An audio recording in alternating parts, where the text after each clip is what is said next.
হুমকি দেয়, সেখান থেকেও তাকে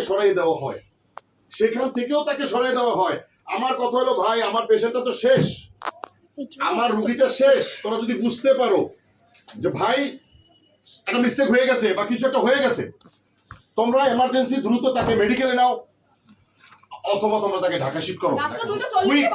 অথবা যদি আমি তখন মনে করি যে আমার জরায়ু ফেলে দেওয়া লাগবে, আমার কোনো কিছু লাগবে, আমি জরায়ু দিয়ে কি করবো? সাথে সাথে তো তার পেশেন্টরা অবশ্যই, তার সাথে রুগীরা মানে গার্জিয়ানরা আপনার সাথে সহমত হবে যে স্যার আপনি আগে আমার মানুষটাকে বাঁচান, আগে আমার মানুষটাকে বাঁচান স্যার। কিসের জরায়ু কিসের কি, জাস্ট মানুষটা থাকুক এই বাচ্চাগুলোর জন্য।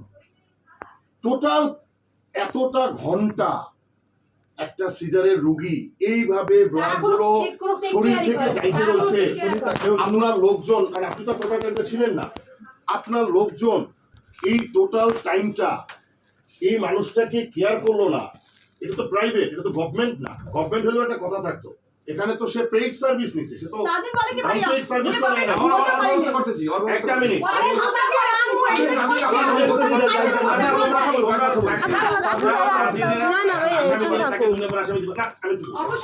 এখন দেখেন কালকে আমরা থামাই রাখছি এদেরকে, কালকে যখন স্কুলে পিটি হয় তখন সেই ছাত্রছাত্রী নিয়ে সবাই আসবে, সমস্ত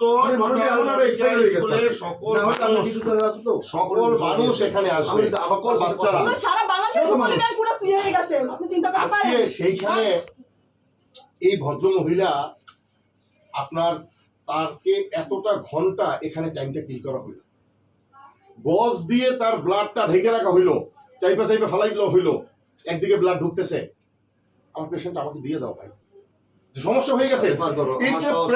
ক্লিনিকে অল ওভার, মানে নট অনলি বাংলাদেশ, টোটাল ওয়ার্ল্ডে প্রাইভেট ক্লিনিকে কিছু ত্রুটি হইলে সেই রোগীটাকে সাথে সাথে মেডিকেলে শিফট করে, কিন্তু সেখানে সময়টা কেমন করে মেডিকেলে যাওয়ার পরে মেডিকেল থেকে যখন বলে যে এটা তো 99% সাকসেস নিয়ে আসছে, এটা আনছেন কি এখন বনসই দেন, আমাদের এখন অপারেশন করতে হবে, যদি আপনি রাজি থাকেন তবে বাঁচবে না। ভাই ওইখানে ডাক্তাররা রক্ত দিচ্ছে আপনি জানেন।